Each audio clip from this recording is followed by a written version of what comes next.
टाटा ने बनाया ऐसा इंजन जो 10 रुपए में 200 किलोमीटर चलेगा। यह वो पेट्रोल वीडियो डीजल है का खेल हुआ खत्म। अरब देशों की बजी जिसमें बैंड। विस्तृत जानकारी दी गई आत्मनिर्भरता है। की ताकत ने पूरे जापान को हिलाकर रख दिया। अब कितने किलोमीटर ऑटोमोबाइल गाड़ी सेक्टर में चलेगी, आएगी नई क्रांति। कितने रुपए इसका खर्चा दोस्तों, आएगा, ये सारी चीज़ें ऑटोमोबाइल से सेक्टर बताएंगे की एक हम जानी मानी कंपनी ये वीडियो। जिसका नाम है टाटा, अब एक ऐसी नई टेक्नोलॉजी विकसित करके एक ऐसा इंजन तैयार किया है जो ऑटोमोबाइल सेक्टर में नई क्रांति ला देगा। दुनिया भर के जितने भी व्हीकल्स हैं उनका ग्लोबल मार्केट से छुट्टी कर देगा। अब चाहे पेट्रोल बेस्ड व्हीकल्स हों, डीजल बेस्ड व्हीकल्स हों या फिर इलेक्ट्रिक व्हीकल्स हों, सभी का पत्ता पूरी तरह से साफ होने वाला है, क्योंकि टाटा के इस इंजन का दूर दूर तक कोई कॉम्पिटिटर मौजूद नहीं है। अब पेट्रोल डीजल के साथ साथ बैटरी का भी खेल खत्म हो जाएगा और अब टाटा के इस कदम से अरब देशों में मातम छा गया है। दोस्तों, जैसा कि हम सबको पता है कि इस समय पेट्रोल डीजल की कीमत आसमान छू रही है, साथ ही साथ प्रदूषण इतना ज्यादा फैल गया है कि हमारी धरती घायल हो चुकी है। इसलिए दुनिया भर के देश पेट्रोल डीजल के अल्टरनेटिव ढूंढने में लगे हुए हैं, लेकिन अभी तक 100% सफलता नहीं मिली। अभी देखा जाए तो इसका अल्टरनेटिव बैटरी को देखा जा रहा है, इसीलिए इलेक्ट्रिक व्हीकल्स बड़े स्केल पर डेवलप किया जा रहे हैं, लेकिन यह इसका परमानेंट सॉल्यूशन नहीं है। अभी भी रिसर्च चल रहा है ताकि इसका 100% अल्टरनेटिव तैयार किया जा सके। लेकिन इसी बीच टाटा ने एक ऐसा कारनामा करके पूरी दुनिया को दंग कर दिया है। जो बड़े बड़े डेवलप देश नहीं कर पाए, उसको टाटा ने करके इतिहास रच दिया है। टाटा ने पेट्रोल डीजल का अल्टरनेटिव 100% ढूंढ लिया है और इसी का इस्तेमाल करके टाटा ने यह इंजन तैयार किया है। दरअसल दोस्तों, आखिरकार देश की पहली हाइड्रोजन इंजन फैक्ट्री भारत में हाइड्रोजन इंटरनल कन्वर्शन इंजन का प्रोडक्शन शुरू कर चुकी है और भारत का नाम उन चुनिंदा देशों की लिस्ट में आ चुका है जो हाइड्रोजन इंजन प्रोड्यूस कर सकते हैं। सबसे बड़ी बात यह है कि इंजन फैक्ट्री का निर्माण पिछले साल यानी कि 2023 में शुरू किया गया था और अब इनॉग्रेशन के बाद टाटा की यह फैक्ट्री देश का पहला स्वदेशी हाइड्रोजन इंजन रोल आउट करेगी। तो दोस्तों, पूरी खबर क्या है जानेंगे इस वीडियो में।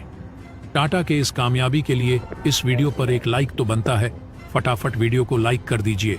दरअसल दोस्तों, टाटा और टाटा के साथ जेवी में अमेरिकन कंपनी कमिंस इन हाइड्रोजन इंजन का प्रोडक्शन शुरू कर चुकी है। ये इंजन जमशेदपुर में प्रोड्यूस किए जा रहे हैं और शुरुआत में इस फैक्ट्री में केवल मीडियम और हैवी कमर्शियल गाड़ियों के लिए ही हाइड्रोजन इंजन प्रोड्यूस होंगे, पर इसकी उम्मीद है कि इसी यूनिट में छोटी पैसेंजर गाड़ियों के लिए भी हाइड्रोजन इंजन प्रोड्यूस हो। आपको बता दें कि भारत में टाटा कमिंस का जेवी 50-50 पार्टनरशिप में इस जेवी को चलाता है और इनके मैन्युफैक्चर्ड इंजन टाटा की गाड़ियों के अलावा कुछ और बड़े कमर्शियल व्हीकल्स मैन्युफैक्चर अपनी गाड़ियों में करते हैं।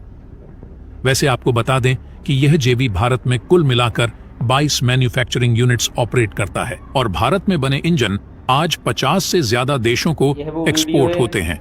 कहने का मतलब यह है कि भारत में मैन्युफैक्चरिंग हाइड्रोजन इंजन्स यूरोप जैसे देशों को भी एक्सपोर्ट होंगे, क्योंकि यूरोप में ऑलरेडी हाइड्रोजन बेस्ड मोबिलिटी का इस्तेमाल शुरू हो चुका है। वैसे पिछले साल ही टाटा ने अपने पहले हाइड्रोजन ट्रक को भी लॉन्च किया था। जो लोग नहीं जानते उनको बता दें कि टाटा ने 2021 में 15 फ्यूल सेल बसेज का टेंडर जीता था और इन बसेज का ऑर्डर टाटा को इंडियन ऑयल कॉरपोरेशन से मिला था। लेकिन टाटा की ये बसें 100% स्वदेशी नहीं हैं, क्योंकि इनमें इंपोर्टेड हाइड्रोजन फ्यूल सेल्स का इस्तेमाल हुआ है। पर अब जो ट्रक्स टाटा भारत में लॉन्च करेगा उन्हें 100% स्वदेशी माना जा सकता है, क्योंकि इंजन के पार्ट्स और कंपोनेंट्स लोकल वेंडर्स और सप्लायर से लिए जाएंगे। भारत के अलावा भारत के पड़ोसी देशों के लिए भी एक खुशखबरी है, क्योंकि फाइनली भारत इन देशों के एनर्जी बिल को कम करने में मदद कर सकेगा।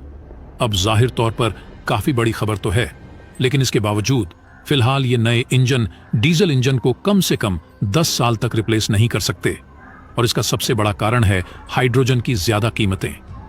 भारत में अभी तक 1 किलोग्राम ग्रीन हाइड्रोजन 250 से 350 रुपए की कीमत पर मिलती है। लेकिन यह भी सच है कि हाइड्रोजन ज्यादा माइलेज के साथ किसी भी ईंधन से ज्यादा सुपीरियर होता है। लेकिन दोस्तों, टाटा ने हाइड्रोजन की कीमत को बेहद कम करने के लिए एक लैब तैयार किया है, जहां आने वाले समय में देश के पहले स्वदेशी hydrogen internal conversion engines develop किए जाएंगे। अशोक लेलैंड भी इस तरह के हाइड्रोजन इंजन पहले से डेवलप कर रही है लेकिन टाटा की लैब देश में पहली बार पैसेंजर गाड़ियों के लिए भी हाइड्रोजन इंजन्स को डेवलप करने का काम करेगी। इकोनॉमिक टाइम्स की आर्टिकल के मुताबिक टाटा ने हाल ही में ऐसी 2 लैब का उद्घाटन किया है जहां न केवल हाइड्रोजन इंजन्स बल्कि फ्यूल सेल और हाइड्रोजन के प्रोडक्शन पर भी रिसर्च की जाएगी। आपको बता दें कि ऑलरेडी टाटा कमिंस के साथ मिलकर हाइड्रोजन आईसी इंजन और फ्यूल सेल टेक्नोलॉजी पर काम शुरू कर चुकी है, लेकिन हाइड्रोजन पावर ट्रेन पर बेस्ड नए इंजन को स्क्रैच से भी डेवलप किया जा रहा है, जिससे भारत की वेदर कंडीशन के हिसाब से ऐसे इंजन को ट्यून और रिफाइन किया जा सके। टाटा समेत टोयोटा, सुजुकी और दुनिया के बड़े ऑटोमोबाइल जायंट इस बात को जानते हैं कि बैटरी पावर्ड गाड़ियां ज्यादा दिनों तक सस्टेन नहीं कर सकती और हाइड्रोजन को ही फ्यूल ऑफ द फ्यूचर के तौर पर देखा जाता है। यही वजह है कि अभी तक आपको दुनिया की बड़ी कार कंपनी की तरफ से बैटरी पावर्ड गाड़ियां अभी तक देखने को नहीं मिली हैं। फ्यूल सेल्स का भी ऐसा ही कुछ हिसाब किताब है, क्योंकि इस टेक्नोलॉजी में भी बैटरी की जरूरत पड़ती है और गाड़ियों की उम्र कम हो जाती है। हालांकि हाइड्रोजन इंजन वाली गाड़ियों के साथ ऐसा नहीं है। लंबी रेंज के अलावा चार्जिंग की दिक्कत तो खत्म होती ही है, इसके अलावा बैटरी रिप्लेसमेंट का सवाल भी खत्म हो जाता है। लेकिन हाइड्रोजन आईसी इंजन से भी ऊपर एक हाईली एडवांस टेक्नोलॉजी पर काम शुरू किया जा चुका है। अशोक लेलैंड ने ऐसे इंजन के डेवलपमेंट पर काम शुरू किया है जिसमें एक ही इंजन को हाइड्रोजन के अलावा सीएनजी, एलएनजी और बायोगैस से चलाया जा सके। देश की पहली हाइड्रोजन बस दिल्ली में शुरू हो चुकी है, जहां अशोक लेलैंड की बसेज को लेह में डिप्लॉय किया गया है। वहीं टाटा की हाइड्रोजन बसेज दिल्ली में उतारी जा चुकी हैं। इसके अलावा हाइड्रोजन ट्रेन्स भी भारत में 2 जगह उतारी जाने वाली हैं। अब पहली ट्रेन हरियाणा की जिनमें चलेगी कालका शिमला रूट पर। यह तो आने वाला वक्त ही बताएगा, लेकिन यह बात तो तय है कि भारत को इलेक्ट्रोलिसिस के अलावा हाइड्रोजन इंजन और फ्यूल सेल टेक्नोलॉजी की भी जरूरत पड़ने वाली है। लेकिन अभी भी दिक्कत वहीं की वहीं है, और यह दिक्कत है हाइड्रोजन को सेफली स्टोर करने की। ऑलरेडी इसको लेकर कुछ टेक्नोलॉजी मार्केट में कमर्शियल अवेलेबल हैं, लेकिन इनकी कीमत कहीं ज्यादा है। इनकी कीमत को कम करने के लिए ही टाटा ने इस लैब को स्थापित किया है, क्योंकि अभी तक इस क्षेत्र में भारत के अंदर रिसर्च ना के बराबर हुई है और भारत को शुरू से ही टेक्नोलॉजी की कीमतें कम करने के लिए जाना जाता है। हम उम्मीद करते हैं कि जल्दी टाटा की तरफ से हमें देश का पहला स्वदेशी हाइड्रोजन आईसी इंजन देखने को मिले। अगर बात करें कि हाइड्रोजन इंजन काम कैसे करता है, तो आपको बता दें, हाइड्रोजन इंजन हाइड्रोजन से फ्यूल बनाकर उससे व्हीकल्स को स्पीड देने का काम करता है। इसमें मोटर और इलेक्ट्रिक सर्किट से जुड़ी बैटरी से हाइड्रोजन तथा ऑक्सीजन की रिएक्शन कराई जाती है, जिसमें फ्यूल बनने के बाद कार्बन का उत्सर्जन नहीं होता है।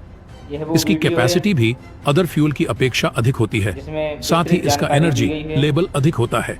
ऐसे में इसे पेट्रोल, डीजल तथा अदर फ्यूल की तुलना में बेहतर विकल्प माना जा रहा है। पूरे देश में ग्रीन एनर्जी को लेकर चिंता हो रही है और 2070 तक शून्य कार्बन उत्सर्जन की स्थिति लाने का लक्ष्य तय किया जा रहा है। झारखंड में इस दिशा में बढ़ा यह कदम देश में क्रांतिकारी बदलाव ला सकता है। टाटा मोटर्स का कहना है कि कंपनी 25 से 30 वर्ष में ऑटोमोबाइल सेक्टर में शून्य कार्बन उत्सर्जन हासिल करने के लक्ष्य के साथ काम कर रही है। ग्रीन टेक्नोलॉजी मैन्युफैक्चरिंग प्रोजेक्ट में प्रतिवर्ष 4000 से ज्यादा हाइड्रोजन, आईसी और फ्यूल एग्नोस्टिक इंजन तथा 10,000 से ज्यादा बैटरी प्रोडक्शन करने का टारगेट निर्धारित किया गया है। अनुमान है कि इस प्रोजेक्ट में 300 से ज्यादा लोगों को रोजगार मिलेगा। तो दोस्तों, जय हिंद, जय भारत।